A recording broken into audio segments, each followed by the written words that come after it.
बिस्मिल्लाहिर्रहमानिर्रहीम अस्सलामु अलैकुम। अल रहीम स्टील वर्क्स, रहीम यार खान। मेरा नाम है शाम और आप देख रहे हैं मेरा यूट्यूब चैनल अल रहीम गेट डिज़ाइन। उम्मीद करता हूँ आप सब लोग खैरियत से होंगे।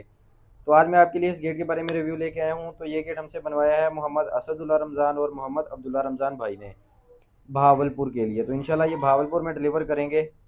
तो सबसे पहले इस गेट की पैमाइश के बारे में बात कर लेते हैं। तो ये 10 फीट का गेट है और 3.5 फीट का विकेट गेट और 8.5 फीट इस गेट की हाइट है। इस गेट के फ्रेम के लिए इसमें 2 इंच बाई 1.5 इंच का पाइप इस्तेमाल हुआ है और ये पाइप 14 गेज में है। और बाकी इसमें लोहे की बैंडिंग चादर का काम है। तो लोहे की बैंडिंग चादर 16 गेज में इस्तेमाल हुई है।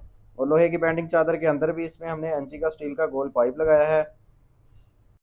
इस गेट में जितना भी आपको गोल्डन कलर नज़र आ रहा है ये सीएनसी का वर्क है और सीएनसी का वर्क 14 गेज की शीट में हुआ है। और बाकी इस गेट को खोलने और बंद करने के लिए इसमें हमने स्टील के हैंडल भी लगा दिए हैं। हैंडल इंची बाई 1.5 इंच के पाइप में है और इसमें पाइप 18 गेज में इस्तेमाल हुआ है। और बाकी काम भी आप चेक कर सकते हैं, माशाल्लाह बहुत ही सफाई से हुआ है और काफ़ी अच्छा और काफ़ी मजबूत ये गेट तैयार हुआ है। तो इस गेट की प्राइस के हवाले से भी बात कर लेते हैं कि इस तरह के गेट कितने खर्चे में तैयार होते हैं।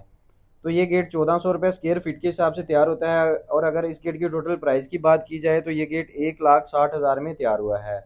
10 फीट का गेट और 3.5 फीट का विकेट गेट, 14 गेज फ्रेम और 16 गेज की चादर में। अगर आप भी अच्छा और मयारी काम करवाना चाहें तो हमारे साथ रब्ता कर सकते हैं। और अगर आपको इसके बारे में कोई भी इन्फॉर्मेशन चाहिए हो तो वो भी आप ले सकते हैं। डिस्क्रिप्शन में हमारे नंबर दिए गए हैं। तो ये थी जी आज की वीडियो। उम्मीद करता हूँ आपको आज की ये वीडियो पसंद आई होगी। अगर वीडियो पसंद आई है तो वीडियो को लाइक ज़रूर करें और शेयर करें और हमारे चैनल को भी सब्सक्राइब कर दें। तो चलें जी, फिर मिलते हैं किसी नई वीडियो में नए डिज़ाइन के साथ। अल्लाह हाफिज़।